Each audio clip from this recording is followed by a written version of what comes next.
Hello and good evening. I'm Melisa Idris. And I'm Sharaad Kuttan.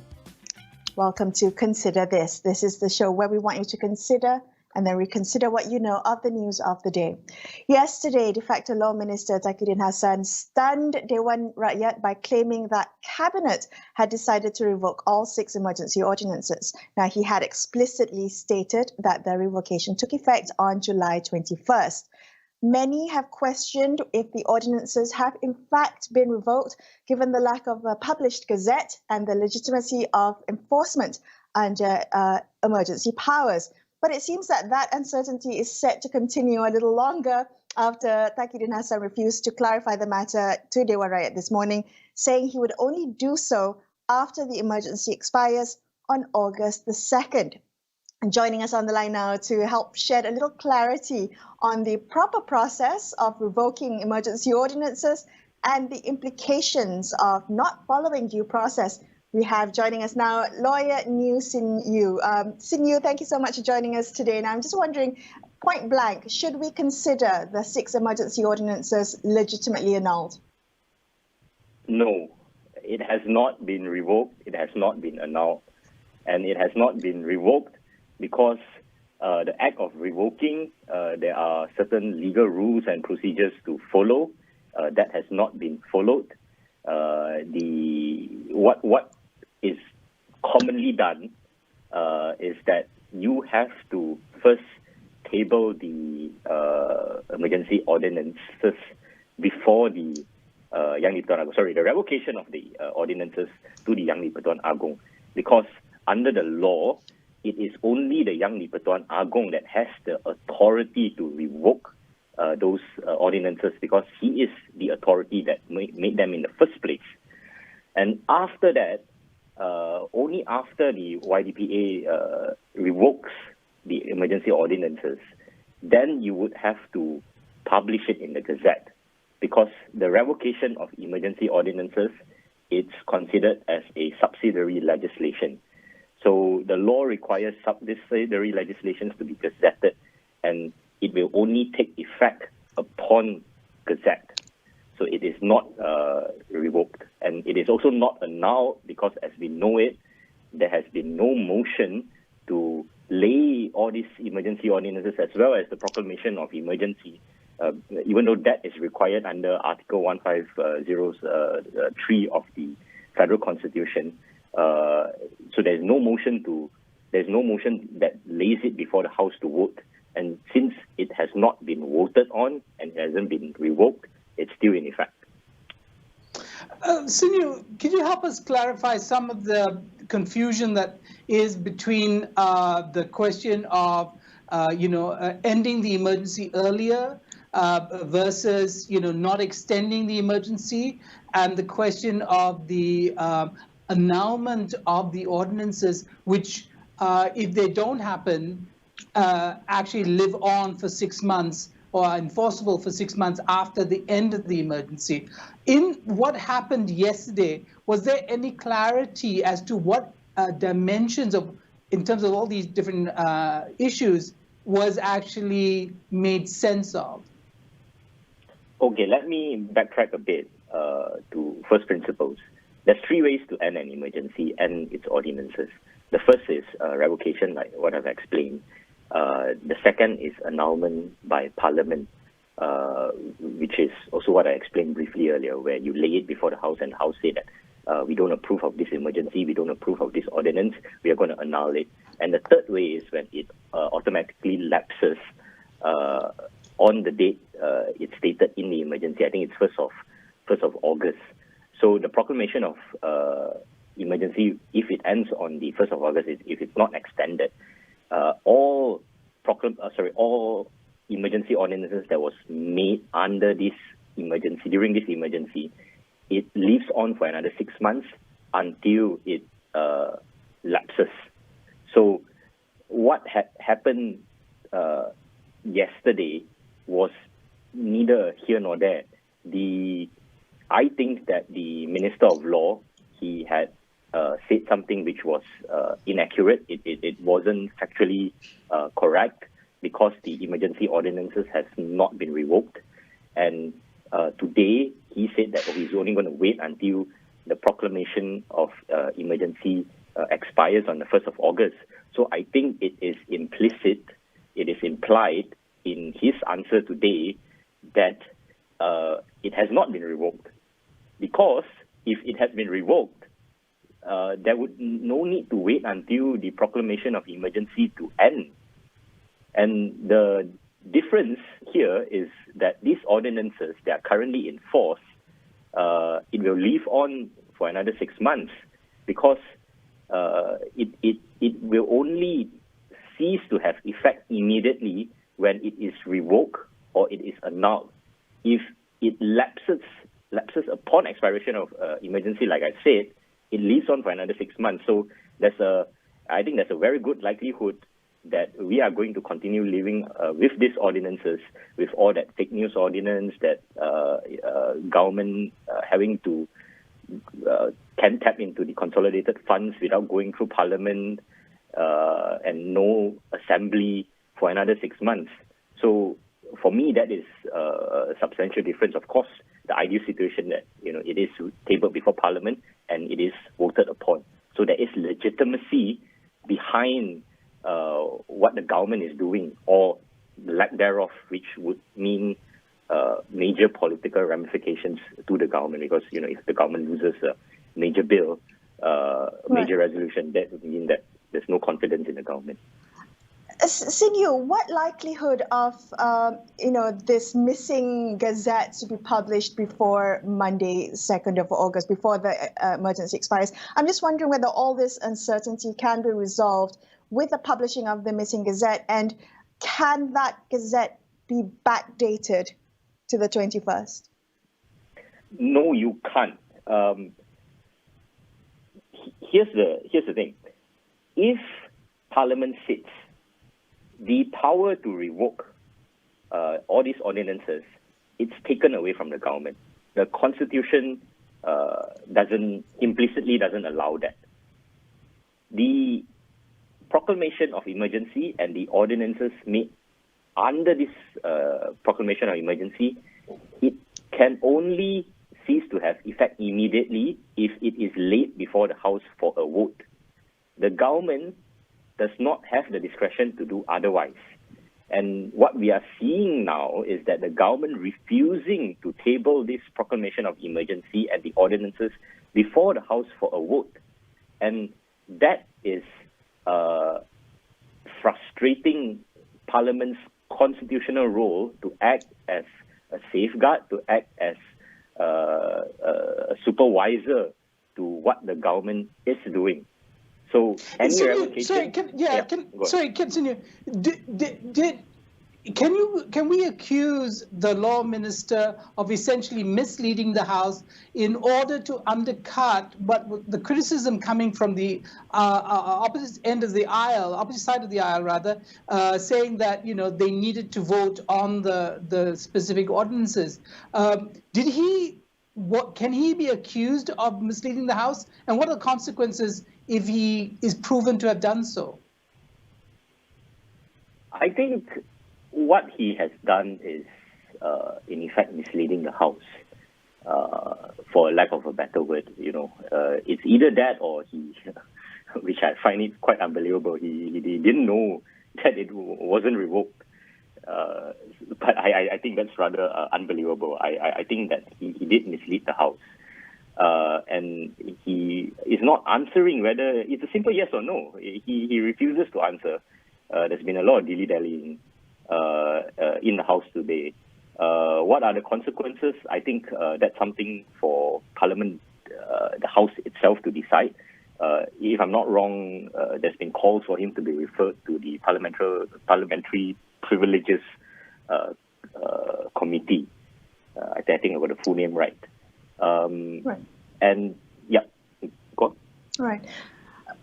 So Sin Yew, come Monday, we're expecting an explanation by the de facto law minister, Dr. Hassan. What are you going to be clearly watching out for in terms of what he presents in Dewan Rakyat, particularly any red flags that you are concerned about? Well, here's the thing. With this government, there hasn't been any certainty other than uncertainty itself. So what we might see, and what I am most worried of by Monday, is that the government says that, okay, we are going to extend the emergency and we're going to advise the Yang di-Pertuan Agong to do so. And if that is the case, then whatever that the government has been trying to avoid for the past 5 days, putting the proclamation of emergency to a vote, putting the emergency ordinances to a vote, all that becomes even more glaring, and it becomes even more serious. And for me, if that was the case, that would be highly undemocratic and highly unconstitutional. And I would even go so far to say that that's fraud on Parliament. Sin Yew, can any of this be taken to court? Can we use, or can the courts be used to adjudicate on these matters and between the executive and Parliament, and as you put it, the frustrations that Parliament has faced in conducting its own role in parliamentary democracy? The general rule is that anything that happens in the House, the court cannot interfere. That's the general rule. But I think there are some limited circumstances which we are seeing right now where the court can interfere. And one of it is when the executive, through the misuse of standing orders, is frustrating what Parliament is required to do under Article 1503. And I think under that very limited circumstances, the court can interfere because it becomes a question of jurisdiction. The executive has acted beyond their constitutional jurisdiction in preventing Parliament from conducting its constitutional function and exercising its constitutional function. So I think that, yes, you can, but it's going to be tough, like any constitutional law cases. Sin Yew, I wonder if we've, you mentioned, draconian laws like the anti-fake news law, the ordinance related to that, and also the very worrying power to dip into funds without parliamentary scrutiny. But what about ordinances like the Employees Minimum Standard Housing and Accommodation Amenities Ordinance? I mean, that is something that seems particularly useful for a government in improving conditions and dealing with the pandemic. Are we in a situation where Parliament has been, and the public has been robbed of an opportunity to have a good law used for the public good? So that's the thing. You need to go back to Parliament. Let's not forget that the executive, they have no lawmaking powers. They only have lawmaking powers during an emergency when Parliament is not sitting. So even if it was for the best of intentions, it's something amazing, we're suddenly going to solve poverty in Malaysia through certain legislation, if that's even possible. We are violating first principles that only Parliament can make law, and executive is supposed to enforce those laws. And if it was so good, then what should be done is to lay it before Parliament. Let Parliament make the very same laws which the executive has made. And I think that is the right thing to do. We cannot look at the outcome and forget about the process we get there. Road to hell is often paved with good intentions. Well said, yes. Thank you so much for your insights tonight. That was lawyer Sin Yew. After this, we're going to come back and speak to a political analyst. Bridget Welsh will be joining us for her observations of day 2 of the special parliamentary sitting. Stay tuned to consider this.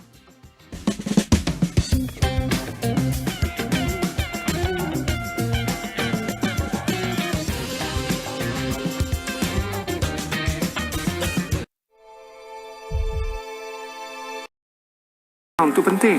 Lebih kurang pergerakan, maka lebih sukar untuk COVID menjangkit kita. Untuk tempoh 2 minggu ini, duduk di rumah Kalau kita boleh laksanakan KKP Kendiri dan keluarga, saya kira insya-Allah kita boleh berjaya. Akhirnya kita menang.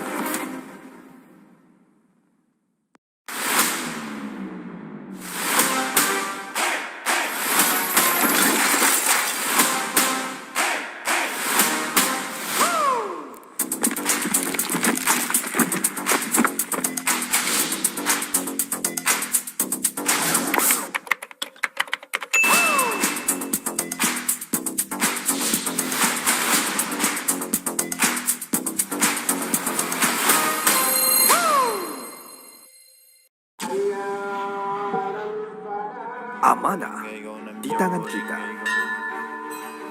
Adat, budaya dan semangat menjadi kesinambungan perpaduan tanah air yang tercinta.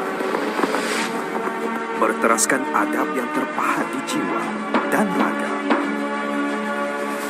Marilah bersama kita membina negara Malaysia. Untuk memastikan Malaysia ada ke depan kita boleh hentikan induknya adalah Melayu balik kepada seperti orang yang membuat polisi. Kalau itu yang dikehendaki, fine, mungkin kita berbeza pandangan, Tapi kita mempunyai kuasa yang boleh menentukan budaya di masa hadapan. Polisi yang mesra wanita sudah tentu dia akan datang daripada pemimpin wanita.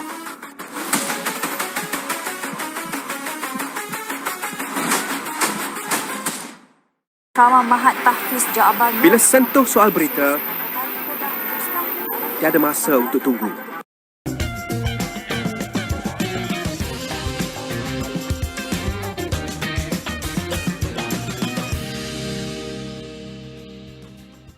Hi, thanks so much for staying with Sharaad and I on Consider This. We're discussing what happened in Day 1 Rakyat today.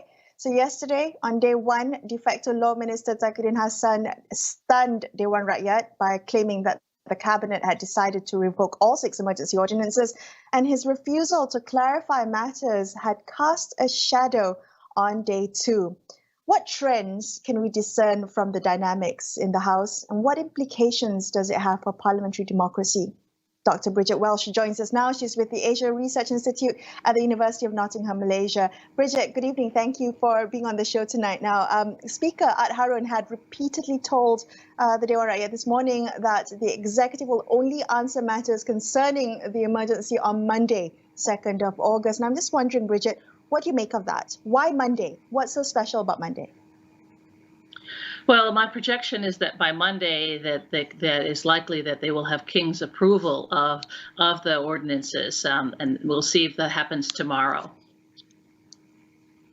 But Bridget, you know, without going through Parliament, have we missed out on an opportunity to, in fact, interrogate those ordinances? I know many activists, progressive activists, are very concerned about the anti-fake news law, about the ability for, the executive to dip into funds, consolidated funds, without parliamentary scrutiny. But there might be actually some really good things in some of these ordinances that could potentially be helpful in the next 6 months, assuming the emergency ends on the 1st of August. And I'm thinking of the law, which makes reference to housing and accommodation.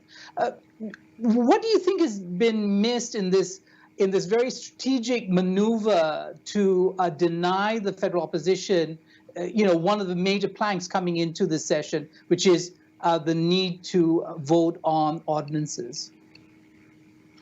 Well, I think the sad thing is that the focus is not on the ordinance themselves or even the content of the ordinance. The focus is on the politics of the parliament. And in this context, there is a focus on trying to assure that there isn't a vote, that debates are actually curtailed to sort of very short statements and very limited in terms of who can participate in this process. And of course, the whole parliament as a whole has gotten tremendous scrutiny from the public. And so instead of focusing on specific issues about the ordinances or even some parameters of the discussions of COVID-19, although I'd say one thing about today was that there was more discussion of those issues compared to yesterday. And I think this is going to continue tomorrow. But my sense is that the discussion of the problems of the Malaysians has been overpowered by the politicking of Parliament. And there are really important things that I think need to be stressed. There's the issue of the way the Speaker is handling himself, the issues of the kind of noise and shouting and behavior of parliamentarians. Everyone is shouting at each other, the comment and the language at certain points of time, the issues of the fact that there aren't debates and the processes aren't necessarily followed in a consistent manner. These are issues that are really putting the Parliament on trial and in some ways putting Malaysia's democracy on trial. Right. And particularly as we've seen that there have been so many eyeballs on Parliament through all the different streams, there's been a lot more interest in this special parliamentary sitting than we've seen previously. I want to come back to something you said about the conduct of the Speaker. You talked about his role, and really Ad Harun has been in the spotlight as in his role as a Speaker. And I'm just wondering about that role as an honest broker. Critics have pointed out that, standing orders have been used to subvert the parliamentary process. I'm just wondering whether you believe that he has been acting in a manner consistent with parliamentary democracy. I think that, some of the procedures he's followed, and I think in many cases he has adopted positions that have not necessarily been seen as balanced and in the standard of a speaker in a democratic system where both sides are actually given opportunity to speak fairly, where the processes and the rules are allowed to continue. So I think it's unfair to say that he hasn't adopted some practices that are consistent, but I also think that there are legitimate reasons to question some of his behavior in the way that he's carried it out. And in this context, what's the challenge is that Parliament shouldn't be about the Speaker. Parliament should be about the debate and the substance of what is being discussed. And what the focus is very much on the fact that the institution itself is actually being challenged and in some ways undermined by its management. And that is very troubling. Can I ask you, Bridget, very quickly about that substance? Just a quick follow-up. You talked about the substance of what was being discussed in Parliament, and I want to ask you about the conduct of the opposition so far. Bersatu came out to say that the opposition has failed in presenting constructive criticism or bringing up good ideas. Do you believe that? In your observation, have you seen the opposition use Parliament to their benefit? Just for a moment there, when you both were talking past each other, I thought I was listening to Parliament again. But yes, I think that I do feel for that where there is a situation where some of the language has been used and a lot of shouting is going on. And this doesn't reflect well on anyone. And a lot of the opposition is coming from the opposition side, a lot of the noise. And I think that, in some ways, many members of the House are very frustrated that they have not been able to voice out their concerns for 7 months when the Parliament has been closed. So there is frustrations, and we can see some of that in the speeches and some of the way that the behavior. But at the same juncture, the calling of names, the use of language is really not. It does Malaysians a disservice and does the Parliament as an institution a disservice. And I think some people enjoy this. They enjoy the entertainment value of that, and there is a certain degree of frightening reality TV when you watch some of that. But the fact is that this is not what should be happening in a Parliament, especially during a crisis where, there have been very important speeches that talking about the substance of Parliament. I would say, first of all, the PM speech yesterday, which talked about the National Republic Plan. The challenge, however, is that the PM has been missing in action in terms of responding to the replies and actually participated very little today, less than an hour in terms of Parliament presence. But at the same juncture, the content of some of those issues are very important. And I think, for example, we also have seen very rich discussion about health issues, and in particular, the response by the former Health Minister, Dr. Zul, raised a number of issues about data, about issues about management of hospitals, relationships to doctors. And these issues are very much in the forefront of what is happening in terms of policymaking. So I do think that there have been these substantive elements.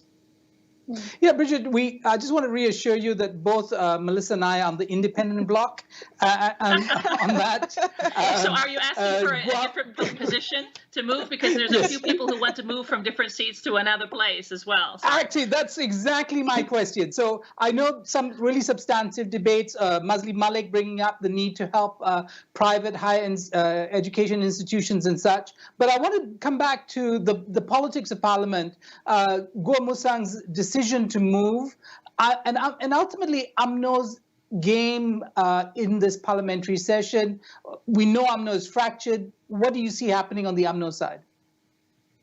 Well, we do see that maybe as many as 4 or 5 are definitely moving away from the positions of where they were sitting in this context, and that sort of indicates openly, if this movement actually takes form, that the government is a minority government, and of course that in itself speaks volumes. So you don't necessarily need to see a vote when you see people actually move physically away in their support for the current government.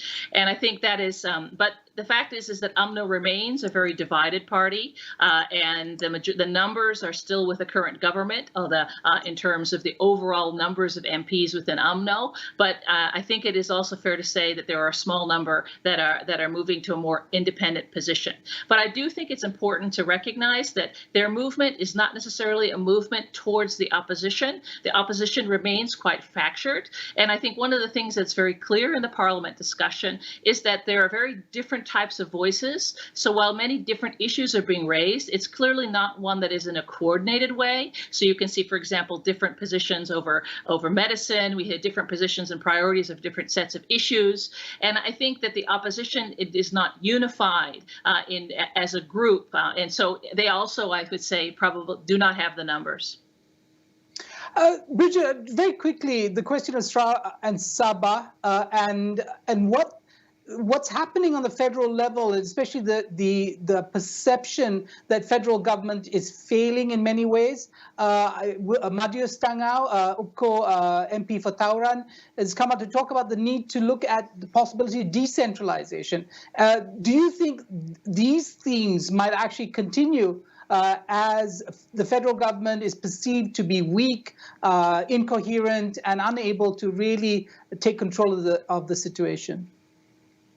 There's no question that decentralization is a very important issue, and I think as the COVID-19 situation escalates, which I think it will do for the next month at least, where the Delta variant continues to ravage across the country, the issues of state governments being able to manage their affairs and the fact that the central authorities cannot control and manage multiple sets of crises in multiple areas will push those issues to the ground in a more substantive way.